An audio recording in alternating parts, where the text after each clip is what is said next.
In 1967, humanity encountered an alien species on Mars for the very first time, and that was also when the First War began. These aliens, whose goal was to wipe out humankind, were called the Betha. In response, humans began developing weapons to fight back. The first major battle took place on the Moon, where humanity deployed combat robots and heavy artillery against the Betha. Despite their efforts, they still couldn't stop the invasion. By 1973, human technology had advanced significantly, and the fight against the Betha continued. The aliens showed no mercy, relentlessly attacking humanity and attempting to take over Earth. Then, in 1997, in the imperial capital of Japan, Kyoto, a new chapter of the struggle against the Betha began. That day, 3 students named Aki, Izumi, and Shimeko were standing on a bridge, watching the river flow beneath them. They noticed one of their friends, Yudi, walking toward them while reading a school textbook. The 3 of them waved and called out to her. Yui smiled and walked over to greet them. A moment later, 2 combat robots flew above them, creating a strong gust of wind that nearly lifted their skirts. Yui told her friends that those were tactical surface fighters, combat robots they would one day use after graduation. The specific model was the Type 82 Zukaku, a machine developed by Yui's father. Yui and her friends attended a training academy for the Capital Defense Forces. That morning in class, their teacher explained that soldiers in their first battle against the Betha could usually last only 8 minutes. If they managed to survive beyond that, it would mark the first step toward becoming skilled pilots. While the teacher was explaining, Yui's friends were chatting among themselves. Izumi looked especially tired since she had stayed up late talking on the phone with her boyfriend. Her boyfriend had recently been transferred to Kyushu. Shimeko pointed out that everyone in Kyushu had been evacuated a year ago, but Izumi said he mentioned something about a new base being built there. Yui tried to remind them to stay focused, but before she could say anything, their teacher suddenly called them out. Yui quickly stood up straight. The teacher then asked Yui to explain what the Betha were. With confidence, she answered that the Betha were alien beings intent on destroying humanity. Suddenly, another girl, Kazusa, stood up and added that the Betha were extraterrestrial creatures not from Earth, whose purpose was to annihilate humankind. Yui and Kazusa locked eyes for a brief moment before the teacher told them both to sit down and continue the lesson. During lunch breaks, several students were seen working on assembling training robots. Meanwhile, Yui and her friends were chatting outside the classroom. They started talking about Kazusa, discussing how her family had a long history of serving as tactical surface fighter pilots rather than as royal officials. Some of Yui's friends joked that Kazusa might be Yui's rival. Yui denied it, saying she didn't see Kazusa that way. As they sat down to eat lunch together, Izumi began reading a letter from her boyfriend, but Aki couldn't resist teasing her a little. Everyone laughed, lightening the mood. One day in autumn, Shimeko and Yui were riding a bus together. Shimeko asked if Yui's father was still overseas. Yui replied that he often traveled back and forth, but even when he returned to Japan, he was always busy in Tokyo. Not long after, they saw a car pass by, an expensive one that happened to be carrying Kazusa. Seeing that, Shimeko sighed and said that families of high status should be setting better examples for ordinary citizens. Yui laughed, saying Shimeko sounded just like their teacher. When Yui finally arrived home, her face lit up with excitement. She saw several cars parked along the street near her house. Her uncle, Lieutenant Colonel Eiji, had come to visit. Yui immediately greeted him with a salute. Eiji was surprised to see how much she had grown and how capable she had become. He asked her to keep his visit a secret since his new posting hadn't been made official yet. He told her to just call him Uncle as usual. Eiji was curious how Yui had known he was there, and she explained that she noticed the security vehicles parked nearby. Eiji chuckled in disbelief, mentioning that he had specifically declined an escort. Yui laughed softly at his reaction. They sat down for tea, and Eiji shared a message from Yui's father. He wanted Yui to keep working hard in her training. Her father couldn't leave Ichigaya for the time being. Yui said she had already guessed as much and asked if it was due to an emergency situation, but Eiji didn't know the details. Yui was scheduled to begin her live training soon. Eiji explained that at the National Defense Training School, the students would practice using the Gekishin units, and once they graduated, they would be allowed to pilot the Zukaku. Both Gekishin and Zukaku were impressive tactical robots, but they still hadn't succeeded in defeating the Betha. It seemed they would need far more tactical surface fighters to handle situations like that. After hearing this, Yui asked for a chance to try one out herself.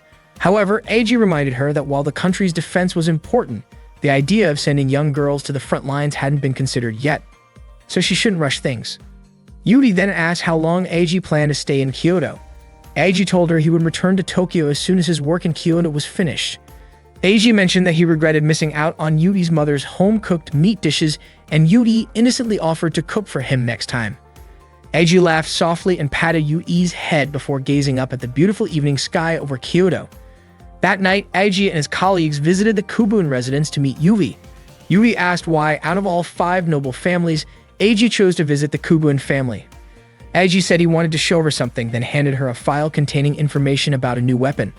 Yui expressed her hope that this new weapon could finally bring an end to the war, and Eiji shared that same hope. The next day, Yui and her friends were in the changing room putting on their pilot suits. The suits were tight and form-fitting, which made Aki blush and say they felt a little embarrassing. Shimeko teased Amamiya, saying that a kid like her should be shy about something like that. Meanwhile, Kazusa kept staring at Yui. It was clear she really wanted to beat her. The students climbed into their tactical surface fighters and prepared their protective gear and weapons. Yui and her friends began activating their machines. Once ready, they launched into the air. Their instructor reminded them to stay as close to the ground as possible. Aki, however, flew her unit too high and triggered a height warning before colliding with a laser beam. After that, the instructor told them to switch to ground formation and engage mock enemies. The machines moved carefully, avoiding contact whenever possible, but an accidental collision occurred. The instructor declared that everyone had failed and ordered them to return to base, giving them a punishment of 10 laps around the field. Yui and her friends carried out the laps as instructed, then resumed their training. This time, they had to hold their positions and fire at targets ahead. The instructor urged them to keep fighting, reminding them that in real combat, those who gave up first would be the first to fall. During a training match, Kazusa faced off against Yui. Kazusa managed to push Yui back, and just as she was about to finish her attack, Yui countered and struck back, damaging part of Kazusa's unit. Yui then landed a clean hit on Kazusa's robot's shoulder, securing her victory. During the break, Kazusa was rinsing her hair when Yui approached and handed her a towel.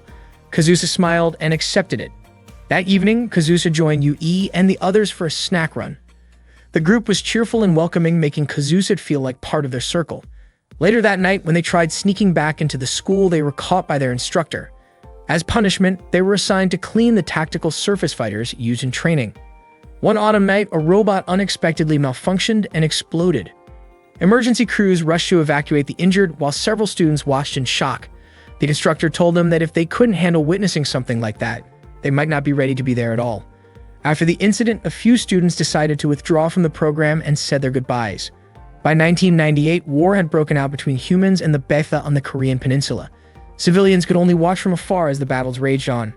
At the same time, Eiji, who was stationed at the Ichigaya Weapons and Technology Defense Center, received reports about the situation. He realized that the fortresses were eventually being overrun, and it was only a matter of time before Japan would come under attack. That night, a fleet led by Captain Izumo with Emiya among its ranks prepared to head toward the battlefield. The first officer reported that the Betha had entered the Tsushima Strait from the southern part of the Korean peninsula and that more were on their way. Captain Izumo knew their fleet wouldn't be able to hold off such a massive assault, especially since some allied ships were caught in a storm. Even so, he ordered his crew not to let the Betha reach the mainland, because if they did, tens of thousands of people would lose their lives.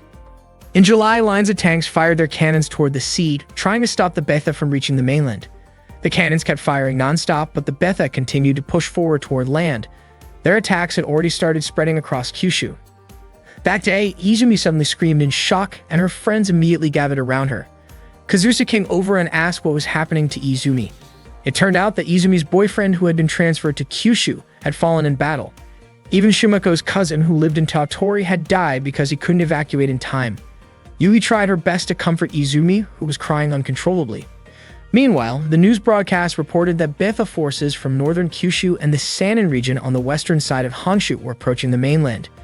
Japanese and American troops stationed in Japan were planning to join forces and form a defensive line connecting Maizuru and Kobe to protect the capital. Evacuation orders had already been issued across several regions. Only then did Yui and her friends realize that the reason their training had been accelerated was so they could soon be deployed to help. Several areas were in the process of evacuation, including Osaka, Shiga, Nara, Wakayama, Mie, and Aichi. During one of these evacuations, an elderly man suddenly decided to return to Kyoto. He believed that if the capital fell, there would be no point in fleeing to Tokyo. His family tried to stop him, but he insisted on going back to Kyoto. At the same time, the cadets at the pilot training dormitory strengthened their resolve to fight.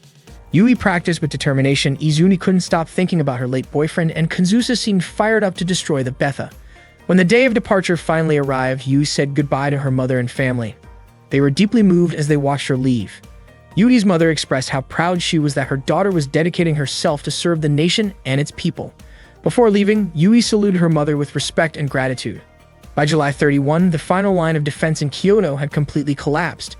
The 27th Recon Unit had encountered the 3rd Betha wave just 6 kilometers west of Azuru.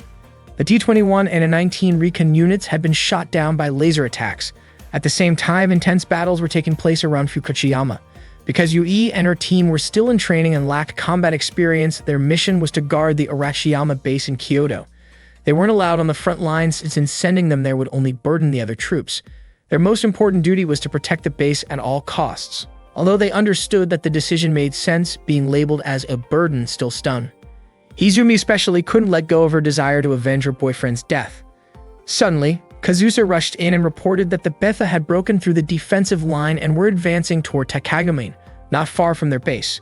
The group ran outside to see the battle for themselves. Sure enough, it looked like the defense troops were starting to get overwhelmed.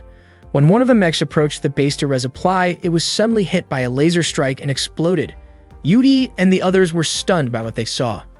Yui couldn't help but think that the world might truly be heading toward collapse. It had been a long time since any country had even been able to count the number of casualties anymore. Then, a sudden emergency alert blared across the comms.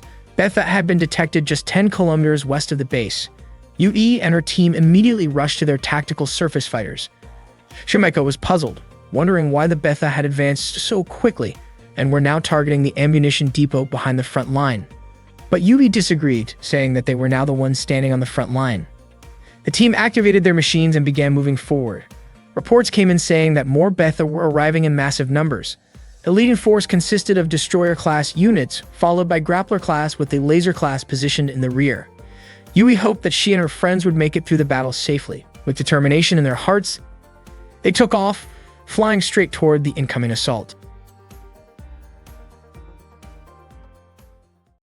During the battle against the Betha, the squad leader ordered Yui to take command of the 2nd Tactical Surface Fighter Unit, which would focus on attacking the destroyer-class enemies. Meanwhile, the 1st unit, under the squad leader's direct control, was tasked with protecting the 3rd unit, which would concentrate on engaging the grappler class. The leader reminded everyone that if they saw any laser fire in the sky, they had to prioritize eliminating the laser-class enemies first. Yui and her teammates stood ready on the front line, waiting for the destroyer class to appear. Soon, Yui signaled that the enemy was approaching. The squad leader instructed her team to lure the Betha as close as possible and to stay below 100 meters in altitude. As the Betha forces closed in, the squad leader ordered a shift to the Arrowhead 1 attack formation. All tactical surface fighters advanced, preparing to fire in unison. Shimeko appeared nervous and began firing repeatedly at the Betha. Yui quickly reminded her to recall their training on how to deal with the destroyer class. Following Yui's command, the team ascended and opened fire from above. After successfully hitting several targets, Shimeko managed to destroy a few destroyer-class units and smiled with relief, proud of what she had accomplished. Suddenly, a warning flashed. A laser-class enemy had appeared nearby. Yui noticed Shimeko had flown past the safe altitude limit and tried to warn her. Shimeko realized it too late. A laser beam struck her unit, causing it to explode. Izumi was shocked, and Aiki cried out her name in horror. The squad leader told everyone not to panic, explaining that if they stayed close to the other Betha, the laser class would be less likely to target them. Kazusa then asked where the laser class was hiding. The squad leader responded that it was positioned at 2 o'clock, about 1,200 meters away, near the transmitter station. Kazusa quickly located the target, locked on, and prepared to fire. But before she could take the shot, she heard Izumi's desperate voice. She was under attack. Kazusa immediately redirected her aim and fired to protect Izumi. Betha forces kept coming in waves. Aiki was also firing but soon ran out of ammunition. Just as Betha was about to overpower her, Yui rushed in and took it down just in time.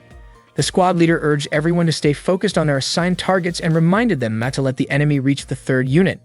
The team continued to fire at the incoming Betha.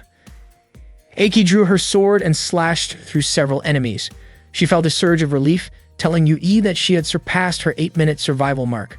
But before Yui could respond, another Betha lunged at Aiki, destroying her unit in a fiery explosion. Yui was devastated by Aiki's death. Despite their losses, Yui and her teammates managed to destroy the laser-class enemies. The Betha force was temporarily pushed back, but soon another wave began approaching their position. The squad leader was confused. There was only supposed to be one enemy group.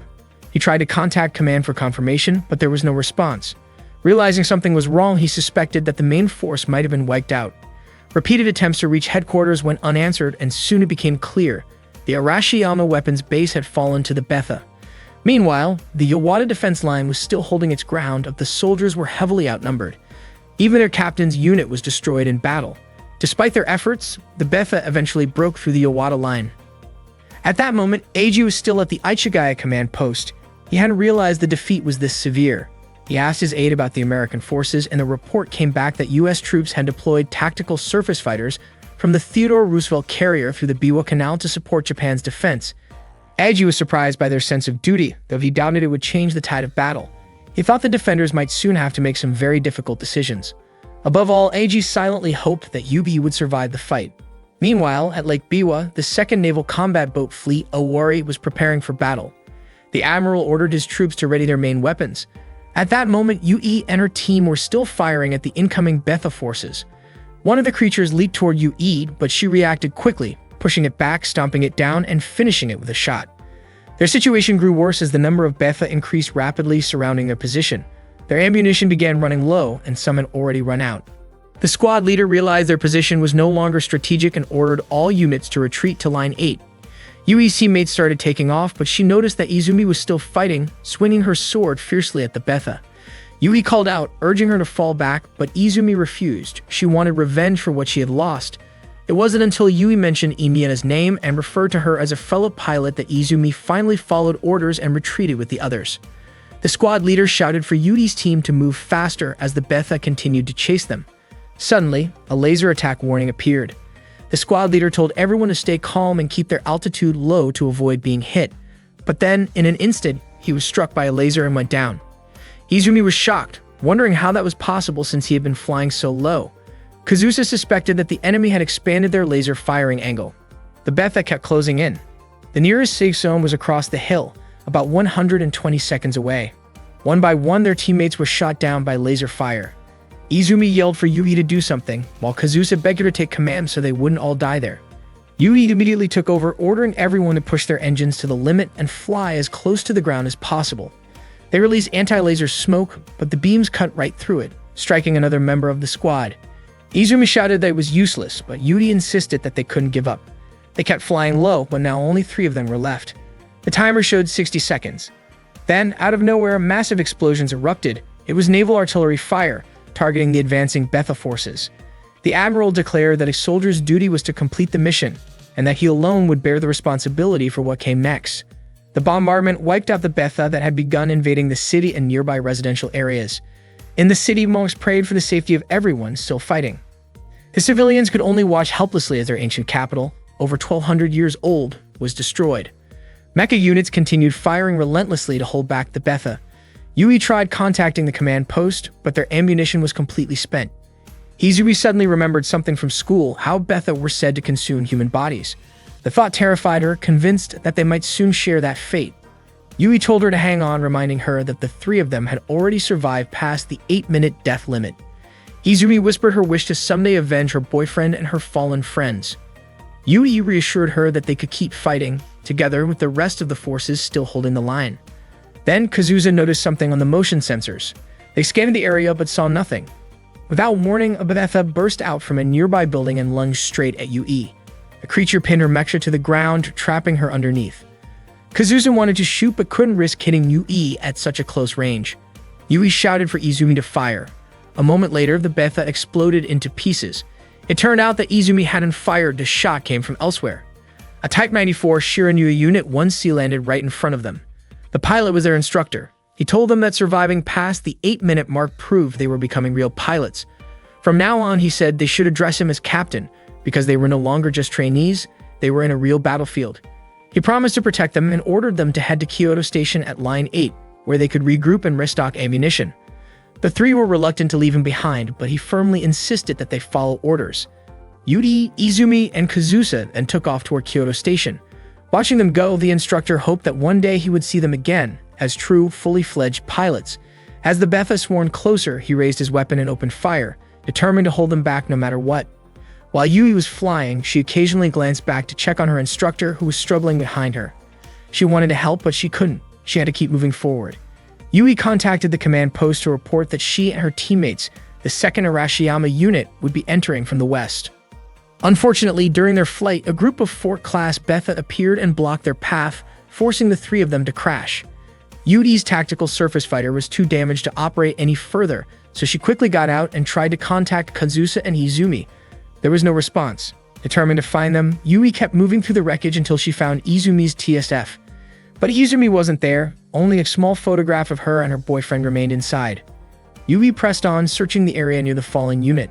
There were traces of blood everywhere, and when she followed them, she froze in horror. She saw Izumi's lifeless body being consumed by several soldier-class Betha. Yui immediately turned off her flashlight and tried to stay silent. Suddenly, Kazusa's voice came through the comms.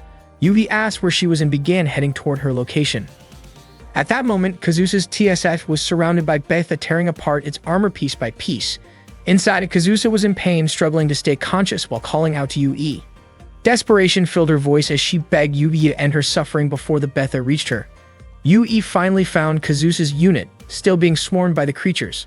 With trembling hands, Yui aimed her pistol at the Betha, ready to fire, but when Kazusa pleaded for her to shoot, Yui couldn't bring herself to do it. She screamed in anguish and pulled the trigger several times into the air, unable to point the weapon at her friend.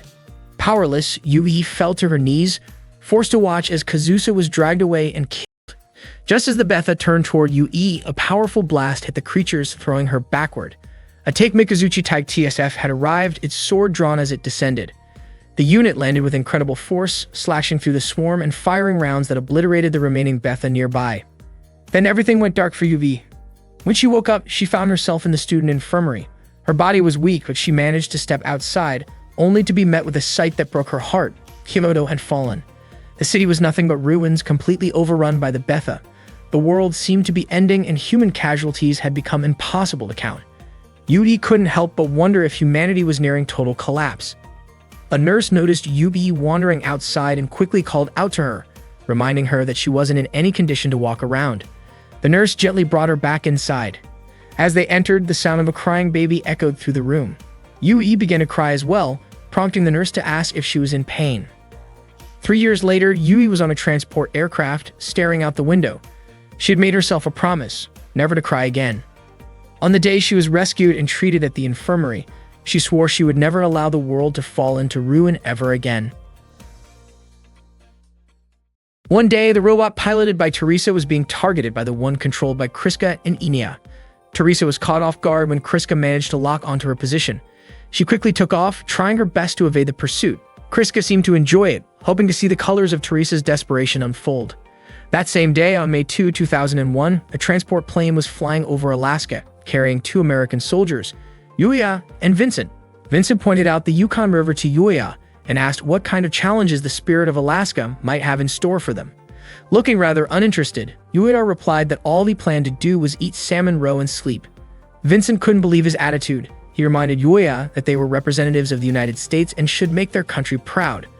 Yuya, however, dryly commented that it felt more like they had been demoted. Vincent mentioned that the Yukon base was home to tactical surface fighters from all around the world. Hearing that, Yuya recalled the days when he used to fight alongside his friends. Not long after, their plane began its landing approach, but suddenly, an alarm blared, signaling danger. Meanwhile, the battle between Teresa and Kriska continued. Teresa grew frustrated, wondering why she couldn't shake Kriska off her tail. A warning message came through ordering her to return to base. She ignored it, believing that if she stopped now, Kriska and Inia would surely defeat her. Back on the plane, Yuya rushed into the control room to find out what was happening. He learned that 2 tactical surface fighters had entered the training zone and were now flying dangerously close behind the aircraft. The pilot was confused about why they were maneuvering that way and began to panic as the situation grew more dangerous. Seeing the pilot's hesitation, Yuya firmly told him to stay calm and keep the plane steady. At that moment, Teresa fired at Kriska. Yuya took over the controls and instructed the pilot not to climb, insisting that they maintain a straight path to the runway. The 2 mecha continued their high-speed chase near the plane. Soon, Kriska locked onto Teresa's position again, which surprised her. Kriska felt a strange sense of satisfaction, knowing she had made Teresa nervous. When the plane finally touched down safely, the pilot sighed in relief, saying Yuya was definitely suited for the Yukon base. Teresa, however, was furious, frustrated that she couldn't outmaneuver Kriska. Kriska asked her command unit for permission to eliminate her target, but Enia quickly urged her not to take things too far. Despite that, Kriska fired another round from above, forcing Teresa's unit to crash. Yuya and Vincent hurried over to the crash site to make sure the pilot was safe. Yuya reached out a hand to help, but Teresa, still angry and embarrassed, refused and shouted in frustration toward Kriska. Meanwhile, Kriska reported to the command post that the opposing pilot had survived. She then flew back toward the base. Enia admitted that she was scared, worrying that Teresa might be seriously hurt. Kriska reassured her, saying that Teresa was fine and she had confirmed it herself. Enia asked whether their own tactical surface fighters, or even they themselves, might end up destroyed someday. Kriska confidently told her not to worry, promising that she would protect her. Enia smiled, feeling relieved and trusting Kriska completely. At the same time, Teresa, Yuya, and Vincent were being escorted to their dormitory. Vincent was amazed by the number of tactical surface fighters stationed there. He guessed that the base was truly serious about gathering top pilots and machines from around the world. With that kind of collaboration, he believed humanity would finally stand a chance against the Betha. The project, known as Prominence, was an international initiative to develop the next generation of tactical surface fighter technology. The United Nations had designated the Yukon base as a central hub for foreign military units that had lost their home countries, allowing them to continue research and development. The ultimate goal was to bring together test pilots and prototype mecha from every nation, creating a bridge for shared knowledge and technology in the advancement of tactical surface fighters. Teresa rolled her eyes at Vincent's excitement, teasing him for acting like he had never seen a tactical surface fighter before. She asked where he came from, and Vincent proudly said he was from Groom Lake, Nevada, home to one of America's biggest research facilities. Noticing the pilot insignias on Yuya's and Vincent's uniforms, Teresa asked if they were both pilots. Yuya confirmed it. Vincent then told Teresa she should thank Yuya, since without him, her crash might have been far worse. Yuya, however, said that Teresa had handled it herself. Curious, he then asked what kind of pilots the Terminator team were, but Teresa admitted she didn't know much about them either. Meanwhile, Yui was walking alone, feeling lost in the unfamiliar place she had just arrived at. Suddenly, Enia appeared and asked if Yui had lost her way. Enia then kindly showed her the right direction. Yui smiled, feeling a bit embarrassed for getting lost there. Enia was sure that Yui had just arrived, since the look and color of her uniform made it obvious to her. Not long after, Kriska showed up, and Enia immediately ran over to greet her. Yui finally reached the 3rd Allied Forces base, the Yukon Operations Command Center. That day, she was accompanied by Ibrahim as they headed toward a meeting room. Ibrahim introduced the members of their new team. 2nd Lieutenant Yuya, a skilled pilot from the U.S. Tactical Military School, 2nd Lieutenant Stella from Sweden, 2nd Lieutenant Vincent from Italy, 2nd Lieutenant Teresa from Nepal, and Lieutenant Yui herself, representing the Japanese Imperial Forces. Ibrahim, who came from Turkey, held the rank of lieutenant and served as the captain of the Argos unit. Ibrahim explained that their team would be participating in the development of the XFJ project. Suddenly, a man walked in and said that the XFJ project was a joint development effort by the Boeing Corporation based on Japan's Type 94 tactical robot model. Ibrahim introduced the man as Frank, a technical advisor from Boeing. He then explained that the purpose of the day's training was for all XFJ project members to get to know each other better. Valerio asked if they were going to infiltrate Lilfort, but Ibrahim denied it. Instead, he said they would take on something more challenging, Case 47, which involved a region filled with laser-class Betha units. Yuya quietly looked around at his teammates and realized that Italy, Sweden, and Japan were all countries that had lost territory to the Betha. He began to think that this project wasn't simply about cooperation between the US and Japan. Ibrahim then divided them into teams. Team A consisted of Valerio and Teresa, while Team B included Stella and Yuya. Yuya was assigned to take the captain's tactical robot for the mission. Teresa immediately questioned why Yuya was using the captain's unit. Ibrahim explained that Yuya was the lead pilot for the XFG project. Teresa didn't seem to take it well and questioned why Yuya was chosen as the main pilot. Ibrahim simply told everyone to prepare their tactical robots by 1325. Afterward, Teresa and Stella changed into their pilot suits in the locker room. Teresa complained about Yuya being the captain and said she felt sorry for Stella for having to look after the newcomer. But Stella thought Yuya seemed decent enough. Teresa was surprised that someone like Yuya fit Stella's type, but Stella just smiled. Confidently, Teresa said she could beat Yuya in less than 30 seconds. Stella advised her not to underestimate him, reminding her that Yuya was a Raptor test pilot. Teresa brushed it off, saying it didn't matter, and claimed she would make sure Yuya passed Argos' so-called initiation. Meanwhile, Valerio asked Yuya what brought an elite American pilot to the base. Yuya replied that there were many reasons for him being there. Suddenly, Teresa approached them, clearly upset. She protested that she couldn't accept Yuya piloting the captain's unit, even though it was a direct order. Hearing her complaints, Yuya calmly offered to let her take the captain's unit instead. Teresa, irritated, asked if Yuya thought he was better than her. Yuya replied that he had never actually operated a captain's unit before, so he would rather use his standard tactical robot. Teresa said she would switch with him if that was what he wanted. Yuya agreed and began walking away.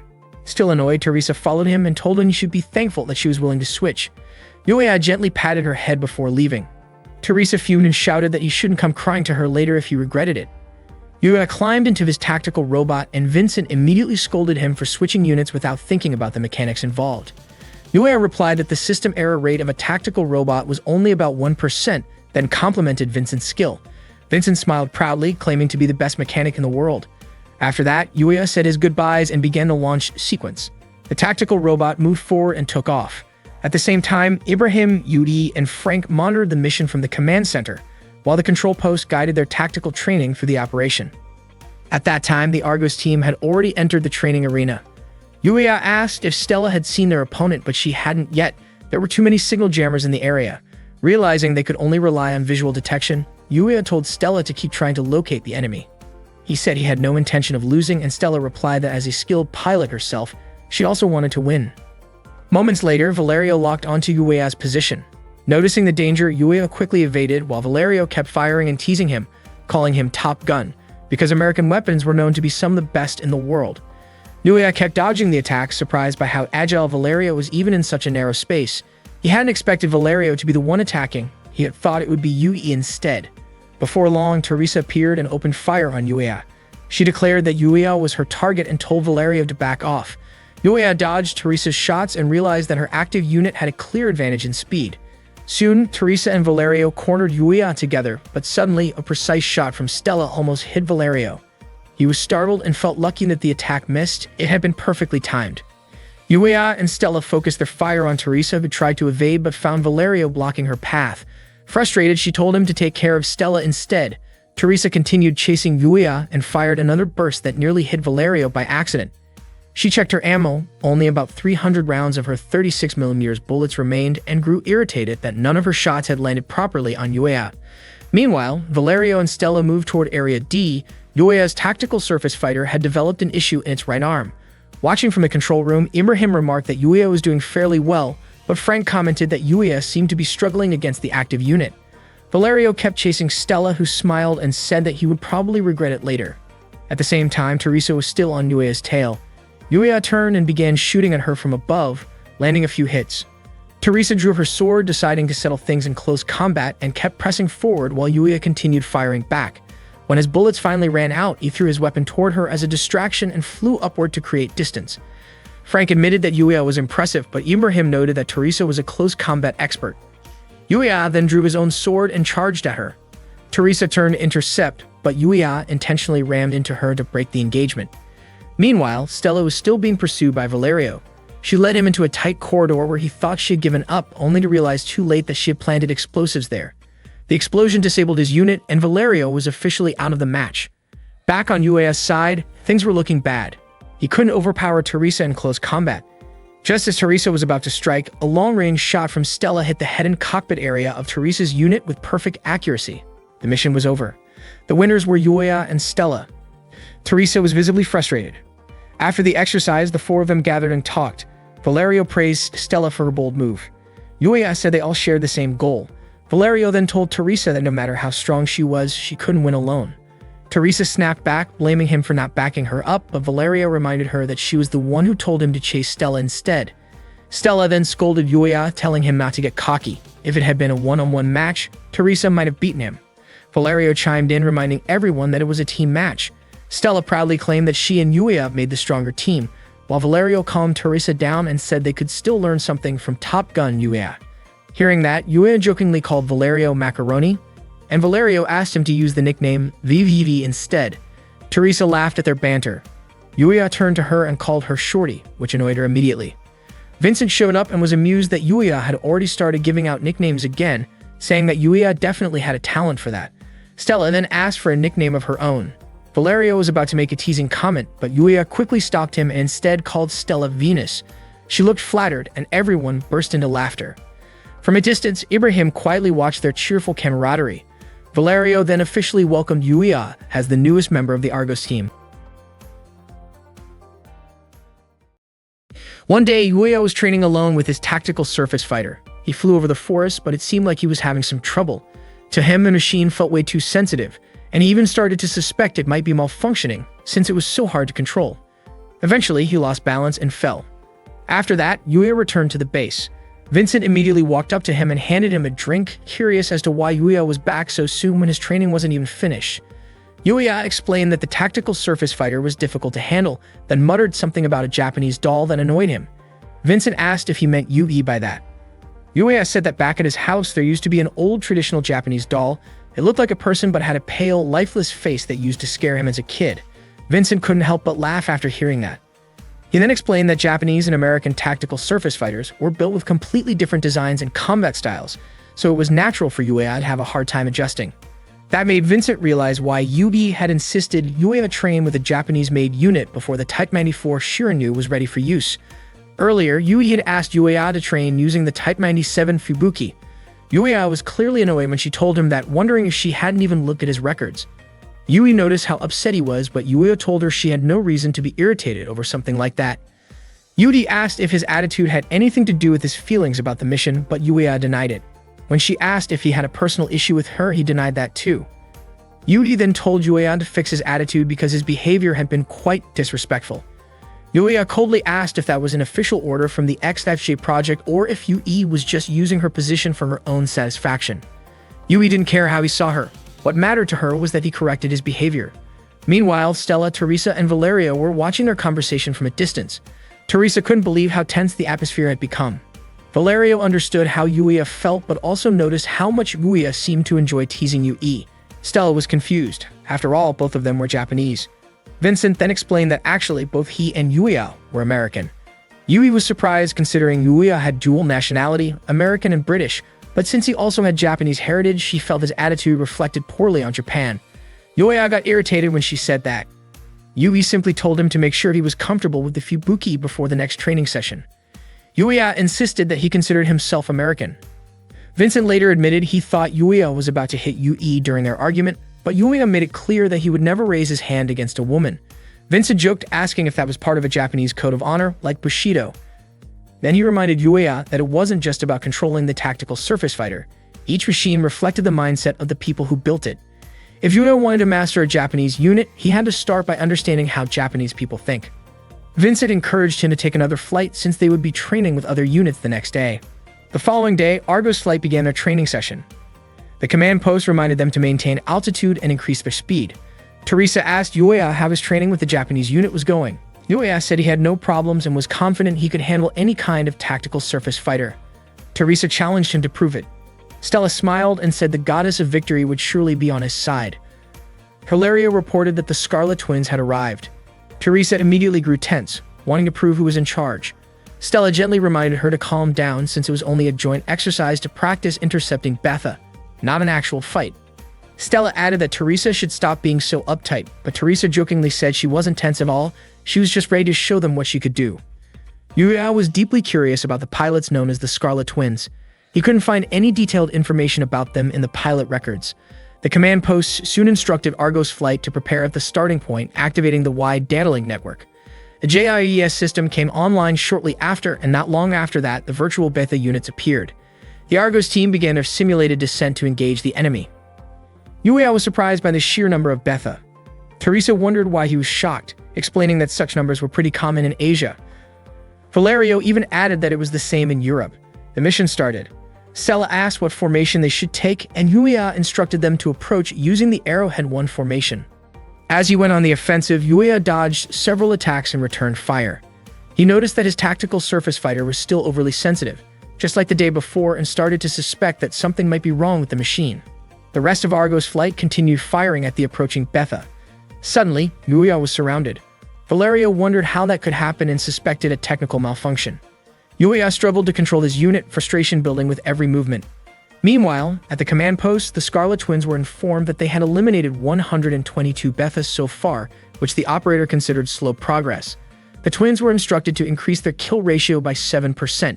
Kriska acknowledged the order. Inia then noticed that a nearby tactical surface fighter seemed to be in trouble. Kriska scanned it and discovered that the pilot was Yuya. She calmly told Inia not to worry about other teams and to focus on the enemies in front of them. At that moment, Yuya was almost struck by a Betha, but Teresa provided cover fire from above, saving him. She was confused as to why Yuya seemed to be struggling so much. Valerio and Stella closed in to assist as the number of Betha continued to rise and surround Yuya. Together, they cleared the immediate area, though Yuya remained silent, still having trouble controlling his machine. After the training session ended, Yuya was visibly frustrated, feeling that he had only slowed his teammates down.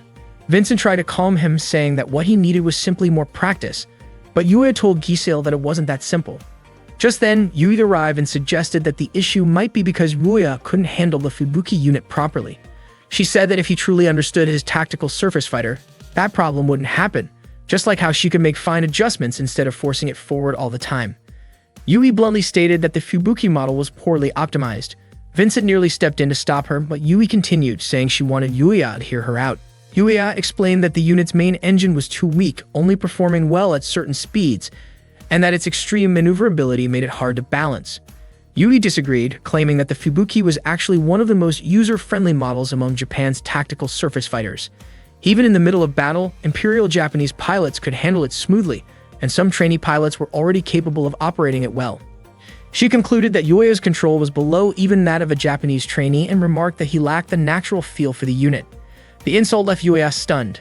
Later that evening, Yuya went out for a walk alone. He admitted to himself that the Fubuki wasn't actually broken, but he still couldn't accept Yui's harsh words so easily. A sudden gust of wind caught his attention. Inia appeared and asked if he was feeling cold. When Yuya turned toward her, he told her he was fine. Inia commented that he looked like someone who had just been scolded, but Yuya denied it. Then, without warning, Inia linked her arm with his and cheerfully said she wanted to introduce him to Kriska and Misha, who were always with her. Yuya asked if Kriska and Misha were her family. Inia nodded and said she was sure that meeting Misha would make him feel better. She then gently pulled Yuya along with her. Meanwhile, Teresa and Stella were taking a shower after training. Teresa couldn't figure out what was going on with Yuya. Stella thought that the Japanese tactical surface fighters were quite different from others, and that they should help Yuya until he got used to them.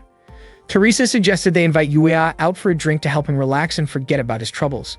Stella teasingly asked if Teresa was trying to cheer him up, and Teresa, embarrassed, quickly denied it, saying she only wanted to mess with him a little.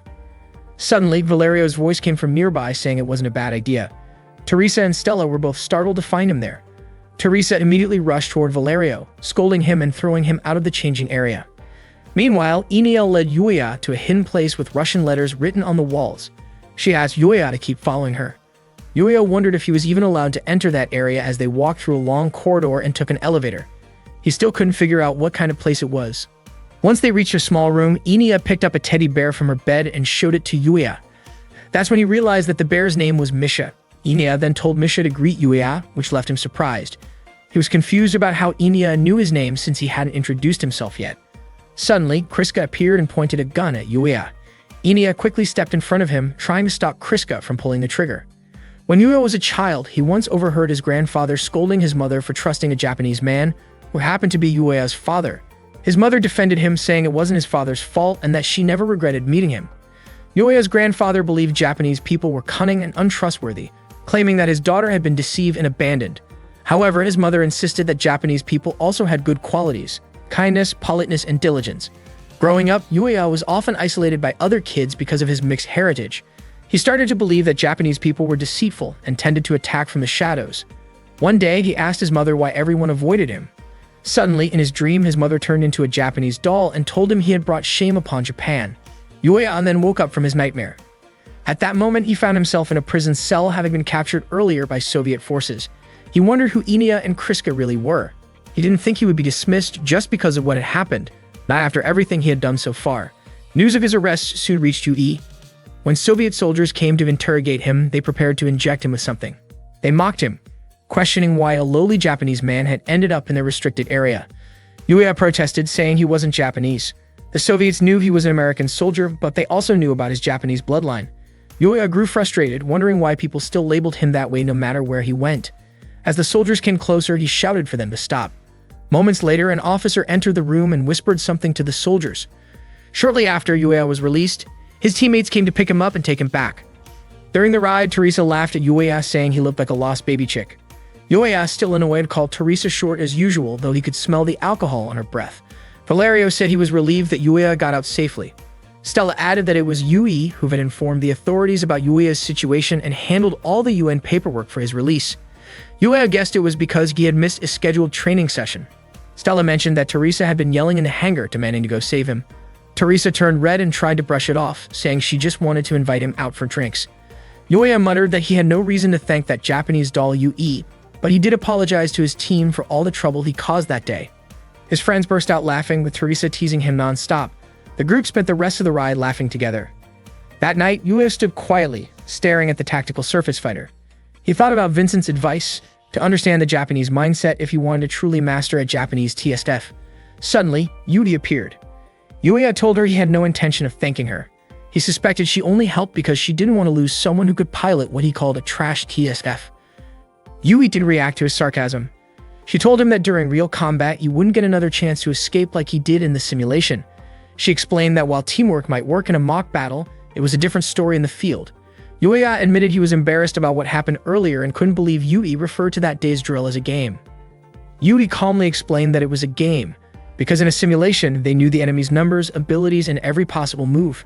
Against the Betha, though, nothing could ever be predicted. They were countless, powerful, and overwhelming in numbers. Yet Yuya still blamed his TSF for his failure. Yui reminded him that their predecessors had managed to hold the line against the Betha even with less capable TSFs. Yuya asked whether relying on tricks and clever tactics to develop those machines, something Japanese engineers often did, wasn't also just playing around. Later that night, Inia and Kriska relaxed together in a hot bath. Inia couldn't stop thinking about Yuya and admitted she was curious about him. Kriska told her not to worry about Yuya and warned her not to get too close, saying that their family only consisted of the two of them. Inia replied that Misha was also part of their family. She smiled, saying she loved feeling the warmth of being with Kriska, and wondered why Yuya and Yui always seemed so cold toward each other. That day, Yuya was training to pilot a Japanese tactical surface fighter. He was flying it through a long underground tunnel, and the machine's sensors kept warning him to stay centered.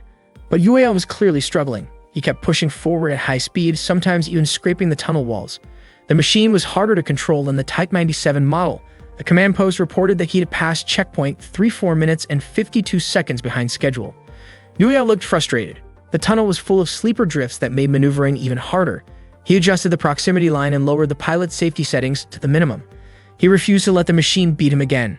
He kept firing at simulated enemies and pushed the throttle to soar upward, bursting out of the tunnel into open air. When Yuya returned to base, Vincent immediately approached him. He couldn't believe Yuya had turned off the pilot's safety systems again. Yuya said that even so, it saved him 25 seconds. A moment later, Yui walked over and asked if he had anything he wanted to say. Yuya admitted that he thought he had already mastered the handling of Japanese-made tactical surface fighters based on the Type 97, but he realized he was wrong. This new one was even more unstable than before. Yui explained that the Type 1C tactical surface fighter was based on the Type 2 and was designed with a full focus on combat capability. That was exactly why it was harder to control. She said the Type 97 required a balance of gentle touch, courage, and refined piloting skill, maybe a bit too much for Yuya at that point. Annoyed, Yuya argued that he had already been training with the machine for 18 hours and still had 32 simulations left to go. He was sure that before the test period ended, he would master it completely. Vincent could only sigh at his determination. The next day, Yuya continued his training in the Japanese tactical surface fighter. His mission that time was to engage with drones. The command post reported that they had lost contact with the 6th drone and ordered Yuya to head toward grid E92 to retrieve it. He realized that Soviet forces were using E92 for their own training, so he needed to act fast before things got complicated. Yuya flew toward E92 and spotted the missing drone. But before he could get to it, the drone exploded, shot down by another tactical surface fighter. The pilot turned out to be Kriska. She told Yuya to back off since the area was under Soviet training jurisdiction. They even warned they would open fire if he got any closer. Yuya calmly explained that he only wanted to retrieve the lost drone. Suddenly, Inia greeted him cheerfully, asking if he was chasing a runaway drone. Kriska reminded her not to chat with Yuya since they were still in training.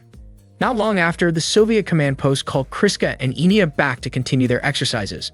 Before leaving, Inia waved goodbye to Yuya with a smile. That's when Yuya finally realized that Kriska and Inia were the infamous Scarlet Twins. That night, while buying a drink from a vending machine, Yuya asked Teresa about the Scarlet Twins. Teresa complained that Kriska and Enia were annoying but warned Yuya not to bother them, since they were already her own targets to deal with. Suddenly, Valerio jumped in to tease Teresa, telling her not to come begging others for help. Teresa immediately chased after him, yelling in frustration. Left standing there, Yuya wondered what exactly everyone was so afraid of. He muttered in irritation, blaming the tactical surface fighter, which he now considered more like a steel coffin than a weapon. That night, Yuya washed his face with cold water, trying to cool down his anger and clear his head. Later, he confronted Yui, demanding to know what kind of tactical surface fighter they planned to build if they kept ignoring the feedback from the pilots. Yui was surprised that he called the machine useless. She quoted a Japanese saying, "A rider and their horse are one." She explained that for Japanese pilots, trusting the machine and bringing out its full potential mattered more than simply controlling it. She had hoped Yuya would be honest with himself about that. Yuya replied that test pilots also risked their lives to create machines they could trust, and that was his pride as a pilot. He refused to let another pilot die in a tactical surface fighter he had tested. Yui, however, told him that his pride didn't matter and walked away. Confused, Yuya asked why she was leaving like that. Yui turned back and said the XSG project wasn't made to satisfy a test pilot's pride. His obsession with American-style design was practically taking over the project. She told him not to disappoint her again.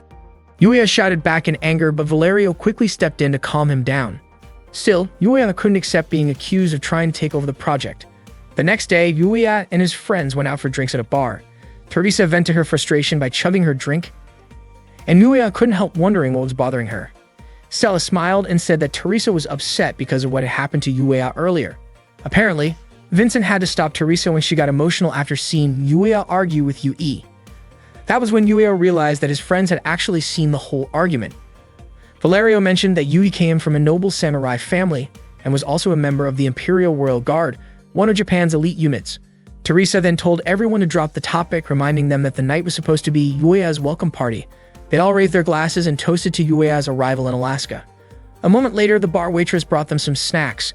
While leaning over the table, her large chest accidentally pressed against Teresa's head. She casually asked if they wanted to order their usual menu. Valerio teased her, joking that he wanted to order 2 big melons. The waitress, a cheerful French woman named Natalie, turned to Yuya and said it was her first time seeing him. She introduced herself and Yuya shook her hand with a polite smile. Teresa, flustered, complained about Natalie's chest being too close to her.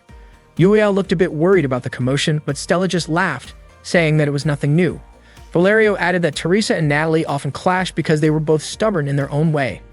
When Stella asked for a food recommendation for Yuya's welcome party, Natalie suggested they try real meat instead of synthetic meat.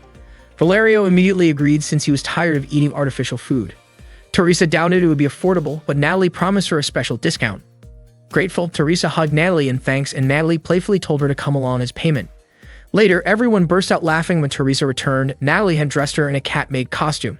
Teresa, red-faced, explained that Natalie had forced her to wear it. Natalie said the outfit suited Teresa perfectly before snapping a quick photo and running off. Teresa chased after her, shouting for Natalie to delete the picture. Valerio chuckled and began reminiscing about when Teresa had first arrived in Alaska. Back then, she never smiled and always looked gloomy. Stella added that most people there were like that. Many had lost their homelands to the Betha, along with their families and friends. The only thing left for them was their anger toward the invaders. Valerio reminded everyone to have fun while they still could. Yuya realized that all of them were fighting on the front lines against the Betha, just like him. Maybe the burdens they carried were even heavier than his. He began to wonder if Yui might be carrying that same kind of pain too. That night, Yui was taking a bath, lost in thought about the tactical surface fighters. The American-made model and the Shirinu Type 2 had completely different designs and operating systems, yet Yuya had managed to master both so quickly. She was certain his skills were exceptional, but she still believed he hadn't reached his full potential yet. Meanwhile, Yuya stood alone, quietly staring at the tactical surface fighter. Vincent approached and asked if Yuya was up late thinking about Princess Yui. Yuya looked confused, wondering why Vincent called her that, and guessed that Vincent must know her well. Vincent replied that she reminded him of someone, Yuya himself. Vincent explained that back then, Yuya used to hold himself back when he shouldn't, and that he wasn't always honest with his own feelings. It was the same way he approached his machine. The real issue, Vincent said, was how deeply Yuya understood it, especially since the unit was built by a country that had lost much of its land to the Betha. Yuya asked what exactly he didn't understand about the machine. Vincent said that while Yuya was a skilled pilot in America, tactical surface fighters worked differently depending on which country built them. If he adjusted the machine as if it were American-made, Japanese pilots would struggle to use it. Vincent explained that American units focused more on raw power, while Japanese models relied on aerodynamic features like the shoulder armor and the horn-like sensors on the head. What really mattered, he said, was how well a pilot could synchronize with the machine. Yuya thought for a moment and asked if that was what people meant by the saying, "A rider and his horse move as one." Vincent didn't quite understand the proverb, so he used a different example. He said that working with a machine was like working with a partner. It wasn't just about doing things your own way, but about understanding and moving in harmony with the other side. Yuya sighed, wondering why Vincent always turned things into comparisons like that. Vincent just laughed and said maybe Yuya should try being a little more open-minded toward Yui. Yuya frowned, not sure what to make of that, but he couldn't help smiling faintly at Vincent's teasing tone. During the next training session, Yuya finally began to grasp the theory. All that was left was to figure out how much mutual understanding he and the Type 94 second could develop. Yuya decided not to force it. Ibrahim started giving signals to begin Case 23. The Argos team prepared, and once GIVES was activated, they landed and got ready for battle. They started firing at the Betha. At that moment, the command post reported that the Type 94's test parameters were far lower than the day before. Ibrahim was puzzled previously. Yuya had always done whatever he wanted, but this time he seemed to let the tactical surface fighter take the lead. Not long after, Yuya lost his balance and fell. A Betha moved in to attack, but Teresa quickly saved him by shooting it down. She was surprised that Yuya had gone down so quickly. Frustrated, Yuya snapped back, calling Teresa a cat-eared maid. He realized that Japanese tactical surface fighters were far from easy to handle. Suddenly, an unidentified unit entered the training area without authorization. Yuya immediately reported it to the command post, asking for identification. After running the data, the command post found no match in the pilot database. They tried contacting the unknown unit, but there was no response. The unit kept approaching. Yuya signaled the Argos team to prepare for combat. He didn't know what was happening, but he had a bad feeling about it. It turned out that the mysterious unit was the Type 00 Takemikazuchi, belonging to the Imperial Royal Guard. The team suspected it might be Yui. Yui drew her sword, and Yuya was confused as to why she would use a real blade during a training exercise. Stella commented that Yui probably just wanted to be noticed. Yuya wondered if it really was Yui and whether they actually had to fight her. Teresa rushed in to attack first, but Yuya ordered her to stop. Ignoring him, she drew her sword and charged at Yui, only for Yui to parry easily and throw her off balance. Valerio and Stella then moved in, opening fire. They both thought Yui was going too far. Yui countered by striking her sword into the ground in front of them, then swiftly disarmed both Valerio and Stella in a single motion. Yuya swung his own sword trying to fight back, but he struggled to control his tactical surface fighter. Yui pressed the attack relentlessly. Their blades clashed repeatedly, and Yuya soon found himself cornered as Yui kept cutting in faster and faster. Fueled by frustration, Yuya suddenly moved with unexpected precision. He managed to block Yui's attacks perfectly. Yui was caught off guard. Yuya himself couldn't believe he had just pulled off that maneuver. It felt as though he had become one with the tactical surface fighter. Just like Yui had once said, a rider and their horse must act as one. Trusting his machine and drawing out its full potential mattered more than trying to control every movement. Yuya re-engaged, and the battle between him and Yui became intense. Eventually, Yuya managed to knock Yui's sword from her hands. Ibrahim then ordered all units to end the mission. Yui's goal had been achieved. She wanted to teach Yuya an important lesson. Afterward, Teresa refused to accept her defeat at Yui's hands. Valerio complimented Yuya for defeating Yui with the tactical surface fighter he barely trained with. Teresa argued that Yui wasn't that great if Yuya could beat her so quickly. Out of nowhere, Yuya called Teresa Churrasco, making Valerio burst out laughing. Teresa immediately scolded him for it. Yuya smiled, confident that once he mastered his tactical surface fighter, their team would become even stronger. That evening, Yui stood quietly, watching the orange sunset. Inia appeared beside her and asked if she had been teaching Yuya. Inia said Yui was just like Yuya, and also like Kriska, because all of them were kind people. Then, Inia said goodbye and left with a gentle smile. On June 21, 2001, Yui and the Argos squad were stationed in the West Indies, specifically at the Guadeloupe base. That morning, Valerio complimented Yui on her tropical outfit, saying it made their trip even more enjoyable. Yuya asked if Valerio had come there just to have fun, and Valerio replied that half of their training felt like that anyway. Earlier, Ibrahim had announced that the Argos squad would undergo a physical endurance test in the tropical environment while also doing a photo session for the media, both to boost morale and to promote their mission. The Idar squad from the Soviet side, including the Scarlet Twins, would also participate in the event. Teresa was assigned as the person in charge of the Argos squad during this operation. Teresa was puzzled about why she had been chosen for the role. Ibrahim explained that the decision came from the public relations team, and this mission could also show that both sides, who once clashed during the previous incident, had now reconciled. Ibrahim added that this was a good opportunity for Teresa to rebuild her reputation. With no other choice, she accepted the role. Enia waved her hand and smiled at Yuya. Stella encouraged everyone to make the most of the occasion since moments like these didn't happen often. Valerio put an arm around Yuya's shoulder and invited him to relax at the lodge. Valerio joked that going there might let them see a different side of the women around the base. Valerio led Yuya towards some bushes, but to Yuya's surprise, Valerio's real intention was to peek at the girls who were bathing nearby. Yuya, clearly uncomfortable, refused to take part in that, so Valerio went off alone. Concerned, Yuya thought it would be better to warn the girls. At that time, Stella was taking a bath. Not long after, Yuya knocked on the door of her lodge to let her know about the situation. When Stella opened the door, Yuya was startled to see her still wrapped in a bath towel. His face turned red and he froze for a moment before quickly telling her to be careful because there had been rumors of someone suspicious lurking around. After giving the warning, he hurried away. Stella was a bit surprised. She hadn't expected Yuya to be that innocent. That evening, during a group dinner, Jerzy expressed his hope that the Argos and Eindar units could become a symbol of unity for all humanity. He also wished for both squads to grow closer and get to know each other better. Then he invited everyone to raise their glasses for a toast. Vincent asked Valerio why his face looked so red, wondering if it was from too much sun. Valerio didn't deny it, trying to laugh it off. Around that time, Stella told Teresa that she had seen someone suspicious wandering near the base. Teresa found it odd since the place was supposed to be a secure military facility.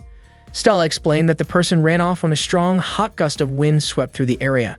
Valerio, embarrassed, quickly changed the topic by offering Yuya some food. Yuya's attention, however, was caught by Yui, who was standing alone by the shore, staring at the ocean. Yui was quietly reflecting on her goal. She had wanted to train Yuya to fight using the tactical surface fighter, but in the process, she might have hurt other pilots. She found it troubling since the Active Eagle was never designed for close combat. If her emotions had influenced her actions, she felt she had failed as the head developer. Suddenly, a commotion broke out between Teresa and Enia. Teresa was upset because Enia had thrown away the food she offered her.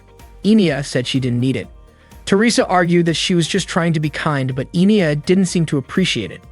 Enia said she was only there to follow orders and refused to eat the meat Teresa gave her. She added that Teresa liked to yell because she was insecure, and that shouting wouldn't scare her. Kriska stepped in and gently pulled Enia away while Vincent and Valerio tried to calm Teresa down. Kriska suspected it might have been some kind of misunderstanding and wondered what Teresa was trying to do. Enia said she simply had a bad feeling about Teresa. Stella, observing from a distance, commented that it seemed like the Russian pilots couldn't understand simple kindness, and she wondered if Kriska and Enia had any intention of getting along with the others. Kriska responded that she and Enia were only there to fulfill their duties. Then she took Enia and left. Teresa shouted after them, saying their argument wasn't over yet. Ibrahim stepped in and reminded everyone to calm down and remember why they were there in the first place. Teresa admitted that she just couldn't get along with people like Kriska and Enia. The next morning, the girls put on their bikinis and played beach volleyball together. Jerzy gathered everyone for a friendly competition. After deciding teams with a quick round of rock, paper, scissors, they split into two groups, one for the rubber boat race and another for beach volleyball. Enia started crying because she didn't want to be separated from Kriska. Kriska gently reminded her that this was part of their assignment, but Enia still refused to join. She said the ocean scared her and clung tightly to a palm tree. Kriska kept trying to convince her to participate, but Enia wouldn't budge. Teresa couldn't understand why Enia was acting that way. When it became clear that Enia wouldn't take part, Kriska and Yui both volunteered to join the race in her place. Teresa happily agreed and told them to enjoy the boat race. Yui and Kriska climbed into the inflatable boat and started paddling together. Meanwhile, Vincent was rowing with Yuya. Vincent had actually wanted to play beach volleyball, but since the teams had already been decided by rock, paper, scissors, he went along with it. At that time, Valerio was already playing volleyball with the others. As Vincent and Yuya rowed, they noticed something strange about Yui and Kriska's boat. It looked like something was wrong. Concerned, Yui jumped into the water and started swimming toward them. She asked Vincent to go back to the island and tell the others what was happening, while Yuya would check on Yui and Kriska himself. Kriska's body had gone weak. Yui begged her to hold on, calling her name again and again, not understanding what was happening. Before long, Yuya reached their boat. He was shocked to see Kriska's condition. Yui explained that Kriska had suddenly fainted. Her face had started to look pale ever since they began rowing, but when Yui asked if she was okay, Kriska insisted she was fine. Yuya suspected she might be seasick. Yui didn't know that was possible, but she agreed they should head back to the island. Yuya told her to take care of Kriska while he handled the paddling. Yui handed him the oar and gently laid Kriska's head on her lap. Unfortunately, just as they began to move, light rain started to fall. They decided to head toward the nearest island instead. By the time they reached the shore, the rain had turned heavy, and the sky was growing darker. Together, they tried to pull the rubber boat onto the beach. Yui was so exhausted that she fell to the ground. Yuya quickly tied the boat to a nearby tree to keep it from being carried away by the waves. He asked about Kriska's condition. Yui wanted to wrap her in a blanket but realized they didn't have an emergency one with them. Yuya mentioned that standard military kits usually included basic first aid. Yui said what mattered most right now was keeping Kriska warm and finding shelter as soon as possible. Yuya and Yui lifted Kriska and started searching for a place to take cover. They walked through the pouring rain and Yuya guided them uphill, hoping to find shelter. Yui stumbled from exhaustion but said she was fine. Yuya was worried, but she insisted she was just tired and urged him to keep going because she was truly worried about Kriska. However, Yui's leg had become too painful to move. Yuya asked when it started hurting and she admitted it happened when she slipped earlier after they first landed on the island. It hadn't hurt much at first, but the pain had gradually worsened. Yui told Yuya to go ahead and apologize for slowing him down. She asked him to carry Kriska first, saying she would catch up later. She didn't want to see Kriska left like that. Yuya nodded and carried Kriska in his arms, promising to return soon. Yui tried to stop him from coming back right away, reminding him to build a fire first so Kriska could stay warm. After they left, Yui tried to stand but couldn't. The pain in her leg was too strong. She felt embarrassed. All this trouble just because she had slipped. Her body started to feel feverish and eventually she drifted off asleep. In her dream, she saw Kazusa calling out for help. The nightmare was so vivid and frightening that it startled her awake. Yui tried to walk again, but after only a few steps, she stumbled and fell. Not long after, Yuya came running and called out for her not to push herself too hard. He apologized for making her wait so long. Yui was surprised to see Yuya return and asked about Kriska's condition. Yuya told her not to worry and immediately checked her injured leg. The swelling was worse than he expected. Yui questioned why Yuya would leave someone unconscious alone, but Yuya said he didn't have time to explain. Yui then told him to go back to Kriska, saying she could manage on her own. Yuya, however, told her to stop pretending to be strong when she was clearly struggling to even move. He said Yui always prioritized the mission over herself. Even though he was right there beside her, she still wanted him to go back to Kriska. Yuya asked if maybe Yui should just listen to her heart instead of letting pride take over. To him, it felt like she was just trying to protect her ego. Eventually, Yui gave in and asked for his help, which Yuya could hardly believe. He told her to climb onto his back, but she stayed silent. Without saying anything more, Yuya lifted her up in his arms. Yui's face turned bright red in surprise. Yuya started running, carrying her toward a sheltered spot. Yui tried to tell him to stop, but Yuya asked her to stay quiet since he was already exhausted. Yui fell silent and watched his tired expression closely. Feeling a little guilty, she apologized softly and wrapped her arms gently around his neck. The sudden gesture made Yuya tense up, caught off guard by her closeness. After walking for a while, they finally reached a place where they could rest. They sat beside a small campfire to warm themselves. By then, Kriska's condition had become more stable, though they still didn't know what had caused it, so they remained cautious. The island was only about 13 minutes away from the base by tactical surface fighter or helicopter, so Yuya was confident that they would be found soon. During the quiet moment, Yui wanted to ask Yuya something. She didn't mean to pry into his personal life, but she was curious about his relationship with Kriska. Yuya was puzzled by the question, and Yui explained that she was simply wondering why he called Kriska by her first name. Yuya said there was nothing special between them. When he was captured at the Soviet base, the pilot who was with him had called her by that name, and he had just gotten used to doing the same.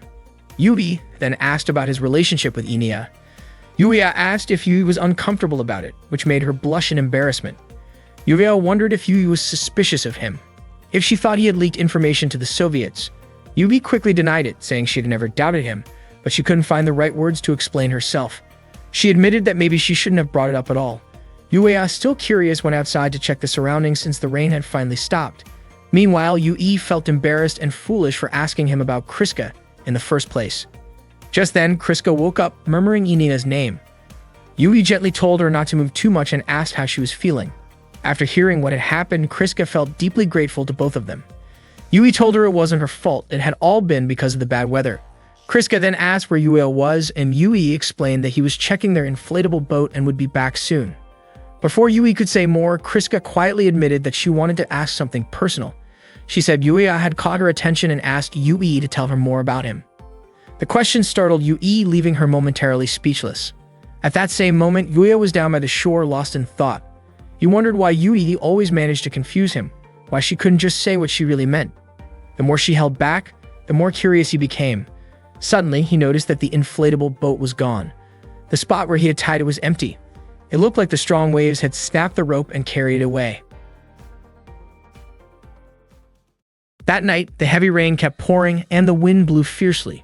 Yui asked Kriska if she was interested in Yuya. Kriska admitted that she was, at least as a pilot. She knew Yuya was considered a very talented pilot, but she didn't really believe in that reputation.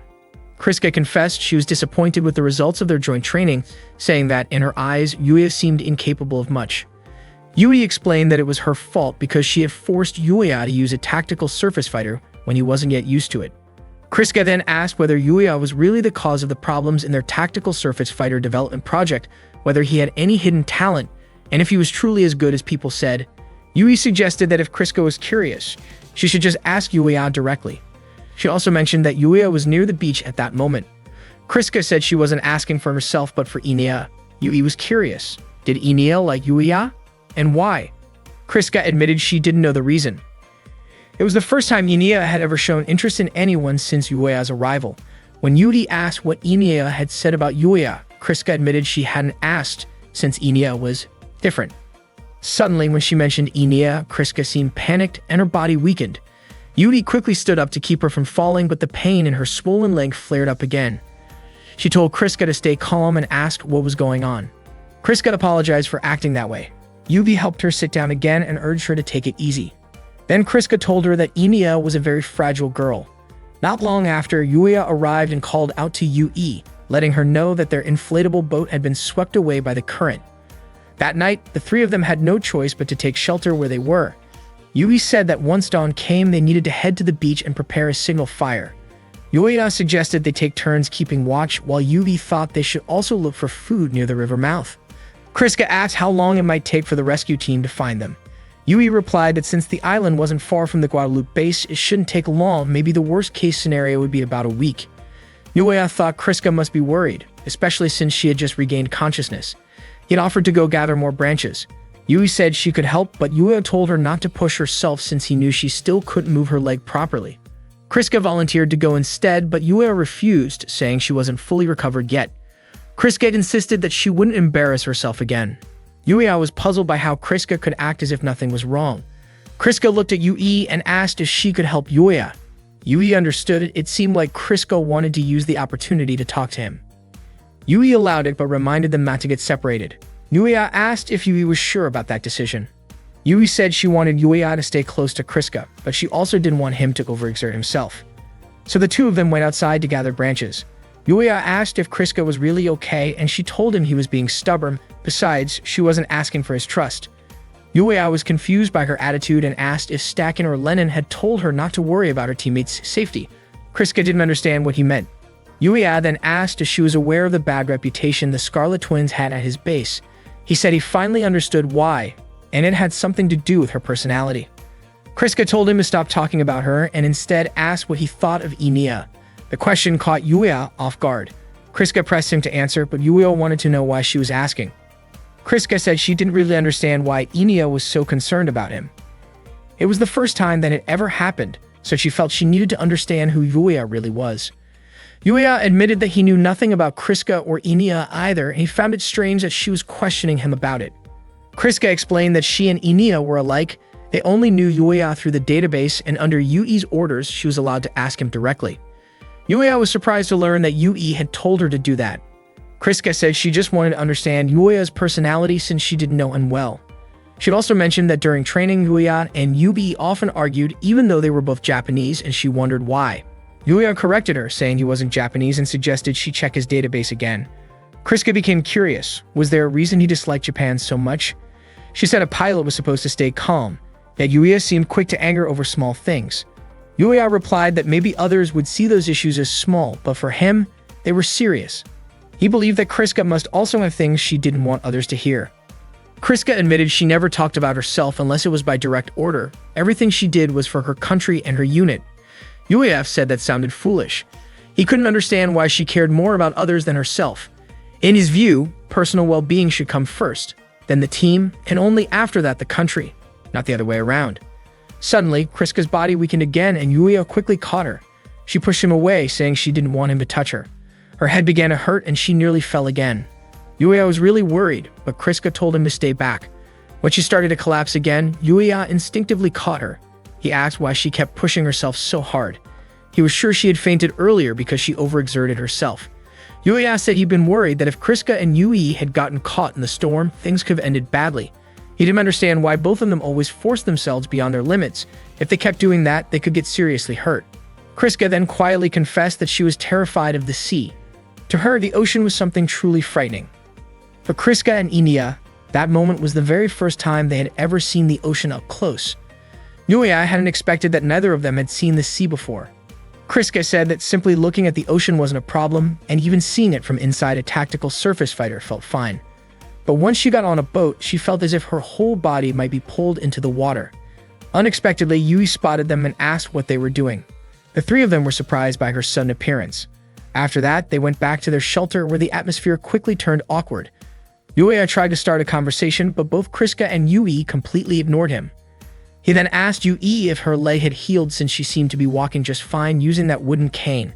But to his surprise, Yui suddenly snapped the cane in half and tossed it into the campfire. Yueya tried to explain that she had misunderstood him and that he hadn't done anything wrong. Kriska then asked what was really bothering Yui earlier, but Yui avoided the question. Yueya thought the situation felt incredibly tense, especially since Yui had been the one who asked Kriska to talk to him in the first place. Yueya commented that Yui looked like a child sulking after being left alone. That remark clearly offended Yui, and Yueya calmly asked if that was how she really felt. Yui, refusing to be seen as sulking, became defensive, and Kriska quickly asked her to calm down. Kriska admitted that she had talked about many things with Yueya earlier and that it had been a good opportunity for her, something she had been able to do thanks to Yui's advice. She then asked if that wasn't what Yui had intended, but Yui denied it. Yueya asked again what was truly bothering her. He realized that Yui didn't like his attitude, but that wasn't the real issue. Yui said she found it strange that Yueya seemed to get along easily with people who weren't Japanese, while she, being Japanese, could never get that close to him. Yueya tried to respond, but Yui cut the conversation short, saying she was going to sleep first since they'd be taking turns standing guard. Before she lay down, Yueya asked whether Yui actually wanted to get along with him. Yui said that wasn't her intention. Any friendliness she had shown toward him was only to make their mission run more smoothly. She made it clear that she didn't want Yueya to misunderstand her actions. When Yui finally went to sleep, Yueya and Kriska stayed awake to keep watch. During their quiet shift, Yueya realized that for some people, race and duty always came first, just like his father used to think. Hearing this, Kriska guessed that Yui's attitude toward him might have something to do with her own feelings for Japanese people. She then asked whether Yueya's father was Japanese and if he had ever done something hurtful to him. What they didn't know was that Yui hadn't actually fallen asleep. She was silently listening to their conversation. Yueya told Kriska that his father had disappeared before he was even born. He was raised by his mother in his grandfather's house. His grandfather often said that Japanese people were deceitful and cowardly, while his mother had been used and abandoned after she was no longer needed. But his mother always defended the Japanese, saying they were kind, polite, and hardworking. Kriska understood then that Yueya carried deep resentment toward his father for abandoning his mother. Yueya said it wasn't just resentment, he simply thought his father was useless. Kriska admitted she couldn't fully understand his feelings. She had never even known what it meant to respect one's parents. Still, she said that even if Yueya hated his father, he was lucky to have parents at all. Just then, a strong gust of wind blew through the area. It was the airflow from a tactical surface fighter. Emiya and the Argos team had arrived to pick them up. The Argos members playfully teased Yueya, suggesting they should just wait until morning before heading back. Everyone was relieved and happy to see them safe. Yueya smiled at Yui and said he was truly grateful that everyone had made it back alive. Yui smiled back at him in return. The next morning, Yui's face turned bright red as everyone around her stared and even tried to take pictures. She felt deeply embarrassed, trying to cover herself with a bath towel while the crowd cheered. Teresa teasingly asked if Yui was really going to go through with it after coming this far. Fuyub, Lita, and Nailham even encouraged her to just do it. Jersey reminded Yui that she was the one who said she would take responsibility for yesterday's accident. Yui admitted that was true, but said she didn't expect to be ordered to do something so embarrassing. Vincent explained that they were allowed to observe as part of their training session. Valerio then urged Yui to get started and not worry about everyone watching. Stella mentioned that it seemed like Kriska and Enia were already prepared.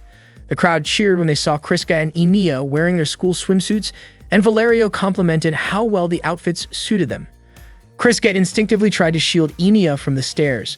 Nailheim wondered aloud if Yui might be wearing a similar classic swimsuit.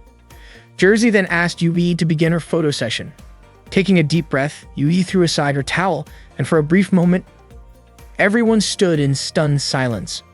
She felt her face heat up even more and asked if they were satisfied now that they had seen her in a bikini. The crowd burst into cheers and began snapping photos.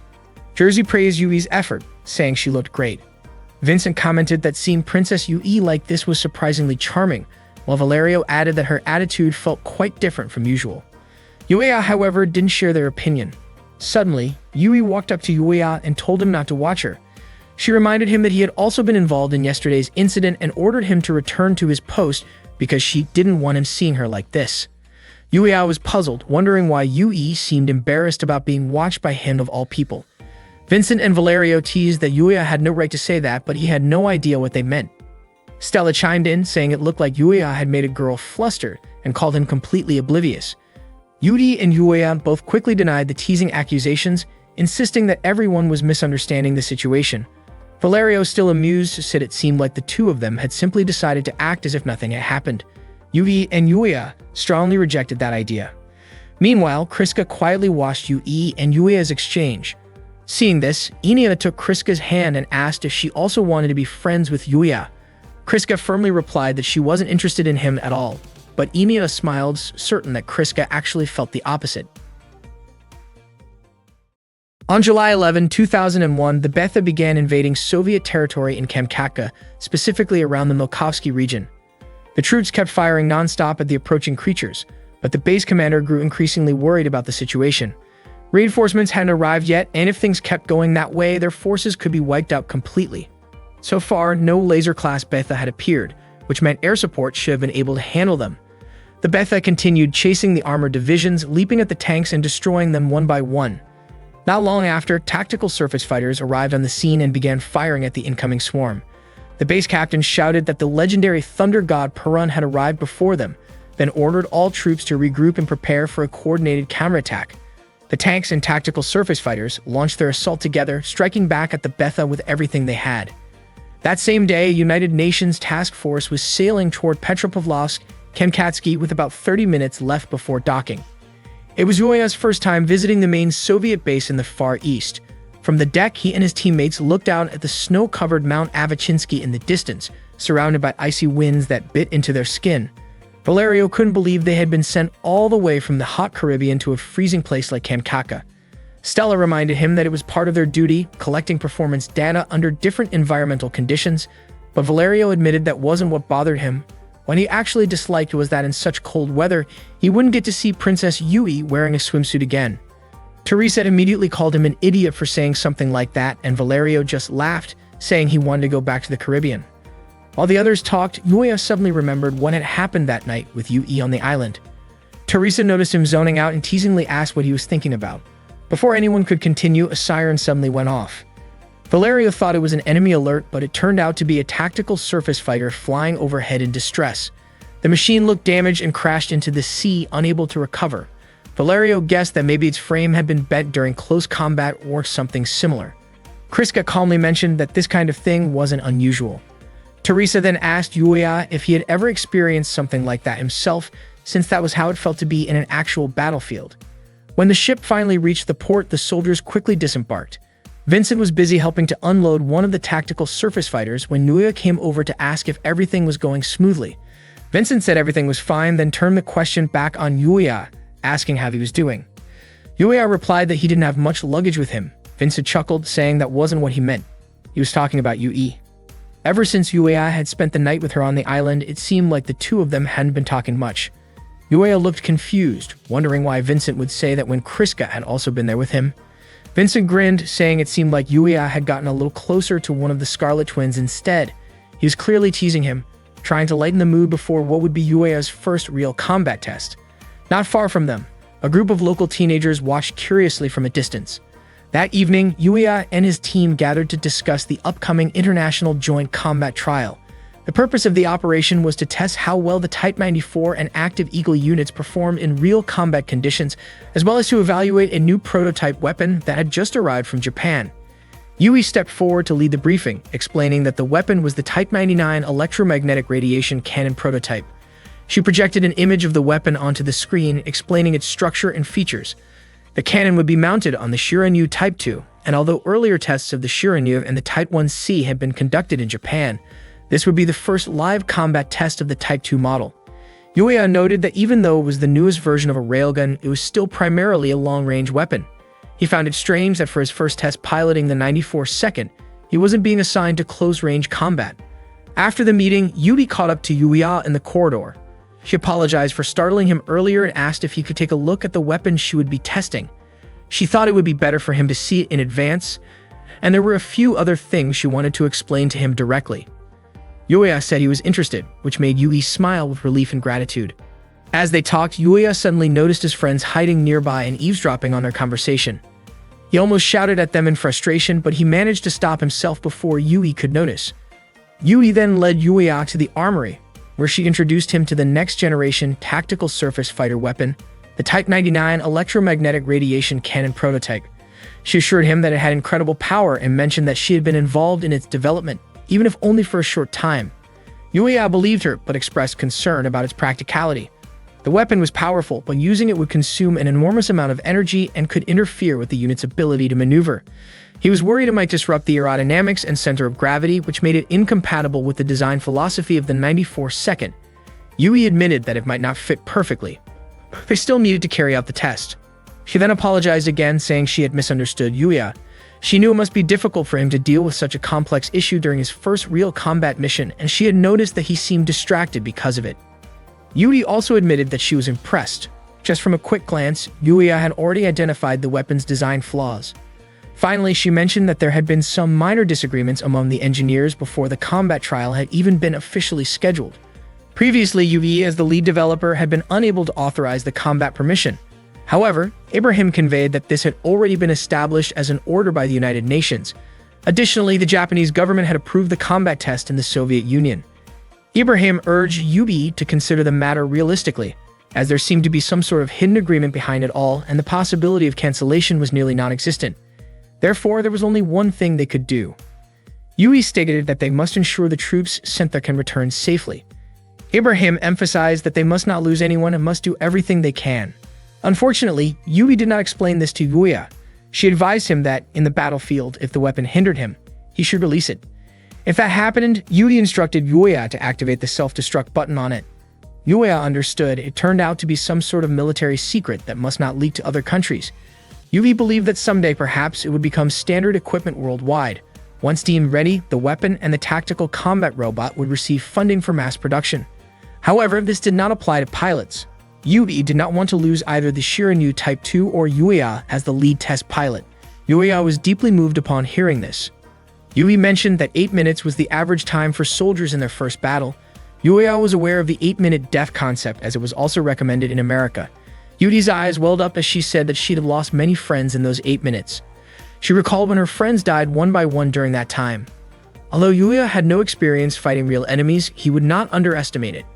He promised to bring the Type 94 back safely. In fact, the electromagnetic cannon had frustrated him because it was considered to disrupt his combat test. However, after talking with Yui, Yuya no longer minded it. Not long after, a meeting was called for Yui. She suddenly remembered that she had to attend a meeting with the base officers and hurriedly left. Before she left, Yuya thanked her for helping him see the weapon up close. Meanwhile, Teresa admitted that she didn't feel comfortable in that place. Valerio asked if something was wrong with her. Teresa said that something had just happened to her. She wanted to ask the locals about PX, but they just laughed and ignored her. Valerio felt that they were just a nuisance to the locals, but that didn't mean they should be ignored. Stella said that, in reality, they were always ignored by the locals. They wouldn't even share information and no one was friendly. According to Valerio, if they looked at the history between the Soviet Union and Switzerland, it could be understood. Teresa felt that whether it was manpower, supplies, or anything else, nothing was sufficient.